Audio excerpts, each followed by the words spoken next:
Hi everyone, कैसे हैं आप सब। उम्मीद करती हूँ सभी हष्ट पुष्ट होंगे, मस्त होंगे, व्यस्त होंगे। पूरे 13 दिन के बाद मैं आप लोगों के साथ शेयर कर रही हूँ ब्लॉग, क्योंकि बिल्कुल भी मुझे टाइम नहीं मिला। ये ब्लॉग है जारवीर बाबा की पूजा का।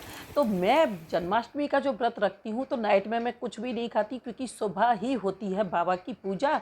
इसमें पूरा प्रसाद मैं बना देती हूँ। सुबह कान्हा के लिए ये पंचामृत बन जाता है, पंजीरी बन जाती है।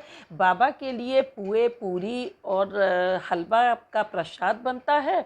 तो उसी से पारायण करती हूँ मैं अपने व्रत का। बच्चे चाहे जो भी खाएं, उनकी मर्जी है। तो यहाँ मैंने पंजीरी के लिए आटा भूना, सभी चीज़ें बहुत शॉर्ट में दिखा रही हूँ। और ये सुबह बाबा की पूजा की है।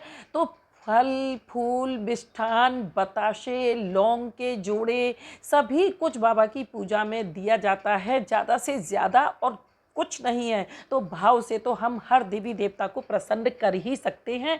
देखते रहें पूरा ब्लॉग। बाबा की बहुत सारी जानकारियों के साथ आई हूँ। आज है गोगा नवमी, यानी कि बाबा जहारवीर जी का जन्म दिवस। राजस्थान में बाबा जहारवीर जी का स्थान है पूजा का। सभी चौहान वंश के कुल देवता जो बोला जाता है, कुल देवता माने जाते हैं। इनकी पूजा जब करते हैं तो सर्पदंश का हमें भय नहीं रहता। गोगा मेड़ी अब बहुत बड़ा मेला लगता है। भादों की नवमी को बाबा जहारवीर जी का जन्मदिन मनाया जाता है। अब वहाँ पर बहुत भीड़ होती है, तो भक्तजन अपने अपने तरीके से अपने घर पे भी पूजा करते हैं, बाबा की चालीसा पढ़ते हैं, बाबा को भोग प्रसाद देते हैं। मेन भोग प्रसाद जो होता है गोगावीर जी का, वो होता है पुए, या कहते हैं ना गुलगुले।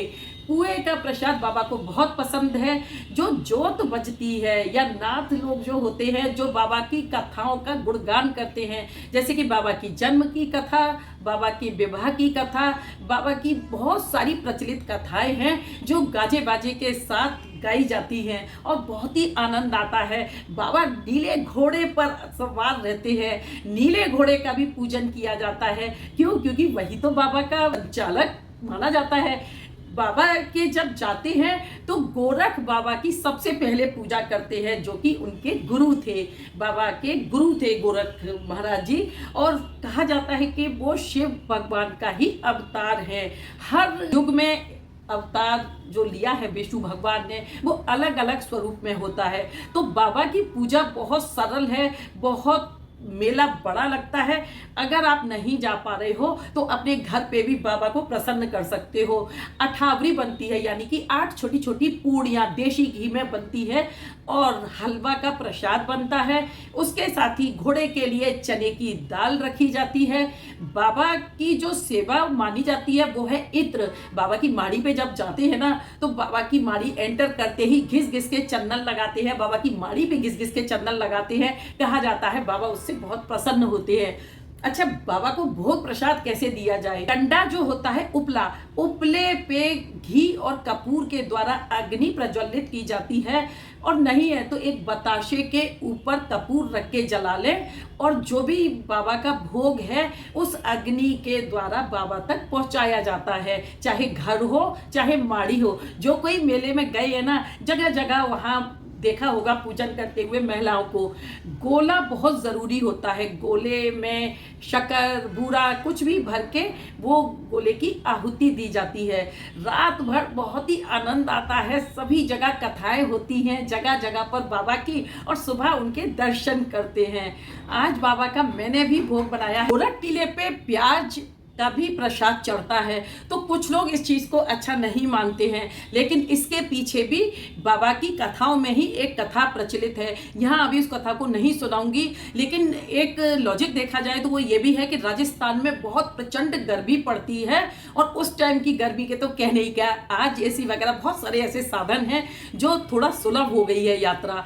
तो उस गर्मी को शांत करने के लिए प्याज का उपयोग किया जाता था। उसके अलावा बाबा के अपनी पसंद से झंडे लगवाते हैं। बाबा को मुरादें अपनी बोलते हैं, और जब मुरादें पूरी हो जाती हैं तो फिर बाबा की जोत बजवाते हैं, जो गाने बजाने के साथ होती है। आज मैंने भी अपने घर पे किया है बाबा का पूजन। और हर नवमी को, हर महीने की नवमी आती है, अगर कोई मनोकामना है तो उसको बोल के और बाबा का व्रत उठा सकते हैं। और घर पर कुछ भी नहीं है तो थोड़ा सा हलवा पुआ और 8 पूरी, वो बताशे और लौंग। प्रत्येक सदस्य को, घर में जितने भी सदस्य हैं सभी को 5 बताशे 5 लौंग का प्रसाद भेंट जरूर देना होता है। बच्चों में वीरता आती है बाबा का पूजन करने से। ये देखें बारिश का नज़ारा सुबह से लेकर शाम तक ऐसे ही बरसती रही है, बिल्कुल भी बंद नहीं हुई है। बेटी गई है अपने डॉक्यूमेंट्स के लिए, तो बस घर पे मैं पूजा कर रही हूँ। भाई पूजा पाठ से मैं कोई कॉम्प्रोमाइज़ नहीं करती हूँ। हाँ, मैंने यहाँ पर बोलकर आज सारी विधि बता दी है और थोड़ा सा मैंने दिखा भी दिया है। तैयारी मैंने नहीं दिखाई है क्योंकि बहुत सारी रेसिपीज़ आप लोग देखते रहते हैं, सभी माहिर होते हैं गुलगुले पुए बनाने में, पूरियाँ बनाने में। तो बस केवल दिखाया भर है मैंने कि पुए बना लिए। ये अठावरी बन रही है, जिसको 8 पूड़ियों को अठावरी कहा जाता है। हर देवी देवता के भोग प्रसाद में ये ज़रूर से ध्यान रखना चाहिए। और हाँ, बाबा का प्रसाद जो है ना, बाबा का क्या, किसी भी देवी देवता का शुद्ध देसी घी में ही प्रसाद बनता है। हलवा हो चाहे पूरी हो, अपनी सामर्थ्य के अनुसार। और ये देखिए मेन आ गया उपला, गाय का उपला है और हो गई मेरी पूजा की ये शाम की तैयारी। इसमें हलवा वगैरह सभी कुछ मैंने लगा रखा है। कुछ भी ना हो तो ये लौंग बताशे के जोड़े से बाबा प्रसन्न हो जाते हैं। जन्माष्टमी हो चुकी है लेकिन बारिश है कि थमने का नाम नहीं ले रही है। आज है गोगा नवमी, जहारवीर बाबा जी का बर्थडे। जैसे श्री कृष्ण भगवान का होता है अष्टमी का और नवमी का होता है गोगा वीर जी का, है ना। लेकिन ये बारिश की आवाज़ सुनाई दे रही है ना, वो इतनी तेज़ बारिश हो रही है। बेटी गई हुई है बाहर अभी अपने काम से और मैं शाम की पूजा के लिए रेडी हो गई हूँ। लेकिन मैंने जैसे ही गेट खोल के देखा, मैंने कहा झनझनाहट की आवाज़ कहाँ से आ रही है। देखा कि बारिश हो रही है। ये देखिए आप लोगों को दिखाती हूँ हाईवे का नज़ारा। पूजा तो कर रही हूँ लेकिन जान अटकी हुई है कि इतनी बारिश में बेटी घर कैसे पहुँचेगी। देखिए पानी भरा हुआ है ना खूब सारा, बस मैनेज करना आना चाहिए बच्चों को। और ये कशी की मुझे लगता है पहली सीढ़ी है कि अब उसको सब कुछ अकेले मैनेज करना है। बाबा का पूरा प्रसाद वगैरह लगा के और अग्यारी कर दी है। अग्यारी लोग अच्छे से समझ लेते हैं ना सभी, तो कोई भी कन्फ्यूज़न होता है ना तो बस अपने दिमाग में ये रखें कि आप श्रद्धा भाव से जो भी कुछ करेंगे ना, बाबा उसको ज़रूर से लेंगे। अच्छा, ये वीडियो मैं अपलोड वैसे तो नहीं करती लेकिन इसलिए और कर रही हूँ कि जो लोग पूजा चूक जाते हैं ना किसी भी वजह से, तो सावन और भादों के महीने की दोनों नवमी को आप बाबा का पूजन कर सकते हैं। अगर एक नवमी आपकी छूट गई है तो अब आने वाली जो ये राधा अष्टमी के बाद नवमी आएगी, आप उस पर भी बाबा को प्रसन्न कर सकते हैं। बिल्कुल भी मैल ना रखा करें कि भाई हमारा ये पूजा छूट गया तो अब ये दुष्परिणाम झेलना पड़ेगा। कुछ नहीं, ये हमारे कुल देवता होते हैं, कुल देवता कुल देवियाँ जो होते हैं ये सभी हमें आशीष देते हैं। हाँ, बच्चे गलतियाँ करते हैं तो पेरेंट्स उनको डांट लगाते हैं, उसी तरीके से हमारे देवी देवता भी हमसे रूठ जाते हैं।